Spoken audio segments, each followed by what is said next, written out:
Marvel Snap has rolled out a new game mode for the next week, the Sanctum Showdown, and it's something that I've been asking for a long time. It is a genuinely new way to play Marvel Snap with the same cards that we have that should likely have a different metagame and different cards that are good because it plays out very differently than a traditional game. We're going to dive on into the details of how that works and give you some suggestions on things to play. But if you're here because you're wondering how you get extra charms and scrolls for free, these are the things you can get completely for free to play the game mode more and get extra rewards in the shop. And you get these by watching Marvel Snap streamed on twitch.tv over the course of the next week. You watch for 2, 4, or 6 hours on my channel or anybody else streaming in the Marvel Snap category in any combination, and you'll get these things sent to your account in your mailbox completely for free. Head on over using my link in the video description down below now. I'm likely live right now.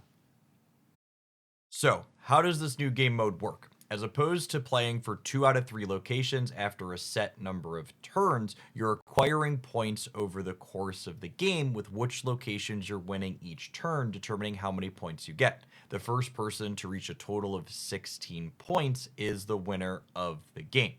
Starting on the 3rd turn of the game, an individual location that is deemed the Sanctum, chosen at random, is worth 4 points to start, and then each of the other locations is worth a singular point. After that turn finishes, points are awarded based on who's winning the different locations and how many points each of them are worth. You'll note I said the Sanctum starts at 4 because each player can also leverage a snap style mechanic to raise the stake of that Sanctum location by a single one, up to 5 or 6 if both players push the button. On the first 2 turns of the game, there is a singular Sanctum location still selected, but it's only worth 1 point as opposed to the 4, and the non-Sanctum locations are not worth anything. Alright, now we know how to play the game mode. What in the heck do scrolls and charms have to do with it? Well, charms are relatively straightforward. They're the currency you get for playing the game mode that you spend in the shop to get rewards. You get charms equal to the amount of points you win in your games, whether you're winning or losing, which incentivizes you to play your games out to completion and get as close to winning as possible, even when you know you're going to lose, because you're still going to be getting points towards your rewards.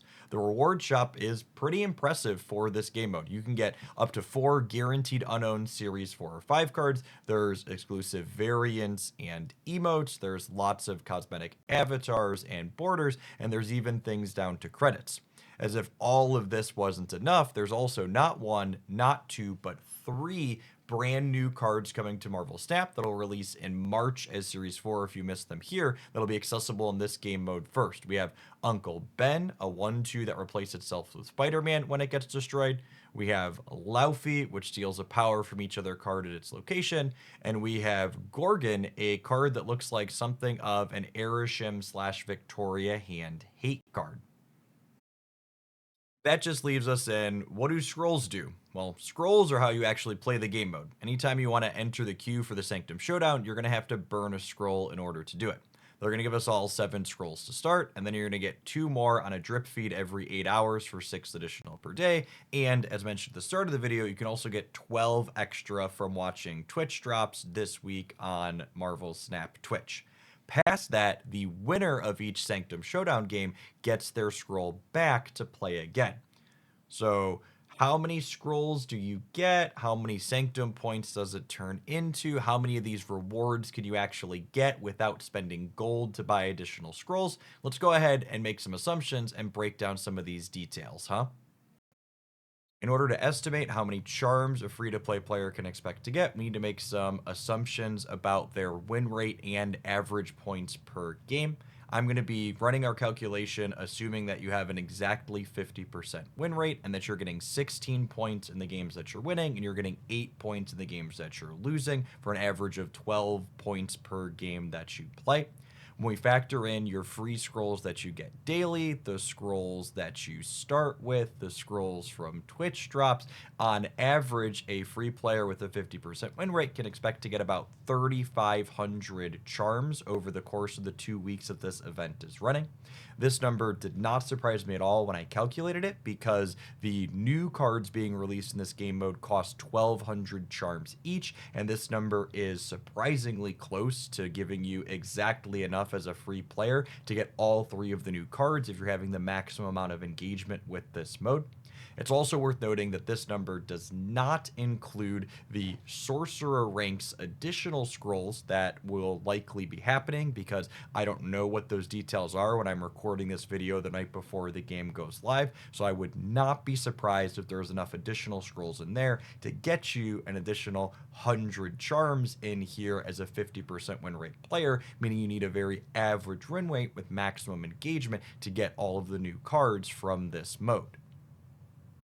To wrap up today with some meat and potatoes on ideas on how to execute and win more games in this game mode successfully, I think there's some interesting things to consider. The first is that playing to the board early is likely important in a way that it's not in regular games of Marvel Snap. There, you're incentivized to hold as much of your power back for as long as possible for a big flourish and surprise on turn 6. Here, you're going to need to be winning locations over the course of the game, so things that play to the board proactively tend to be good. There's also going to be a small ban list, most notably cards that clutter the board like Annihilus, Debris, Green Goblin, Hobgoblin, etc., as well as things like Storm and Quake that can lock people out of locations, and things that trigger at the end of the game like Dracula, Invisible Woman, Martyr, and Captain Marvel, since the game doesn't have a defined endpoint and is ending only when someone eventually fully wins the game. To move on to talking about some specific cards that seem worth exploring in this game mode, Nightcrawler is one that immediately jumps to mind. You can deploy this to a location worth 1 point on the first turn, and then move it to the other location worth 1 point on the second turn, hopefully giving you an early lead. Other cards that allow you to move them around the board even one time, like Jeff the Baby Landshark, Nocturne, and I think most powerfully, Rocket and Groot seem well positioned as well. Rocket and Groot seems exceptionally strong in this game mode, since you're going to be not only want its stats in a particular spot, but that spot where you want its stats is also going to be where your opponent's going to be deploying their threats on the following turn, making it really easy to get big value out of its effect. Another reasonable way to approach this game mode, I think, are efficient stats early, such as Hydra Bob or Ice Band, that can be disruptive to your opponent's curve. Hitting your opponent's only 2-drop in their hand or their only 3-drop can be the difference between winning big points early and not. Mirage is also a card that stands out in my mind as potentially being very potent here, especially if you expect both players to be playing cheap cards with big stat lines. Mirage is a card that you could play on turn 2 to the 1 point location, even if it's hidden, because you don't mind giving up her body. If it ends up being something like Murder World, that also gives you a decent stat line to deploy the following turn to give you a good chance to contest that 4-point Sanctum on turn 3. Another idea is utilizing cards that fan out your stats pretty evenly across the board, so you're ready to contest all of the locations, meaning where your opponent's throwing the most points, they're going to be ahead, but you'll likely be winning in the other two. Things like Mr. Fantastic, Miss Marvel, and I think even Patriot, when paired with things like Squirrel Girl, could be excellent choices for contesting lots of spaces all at once.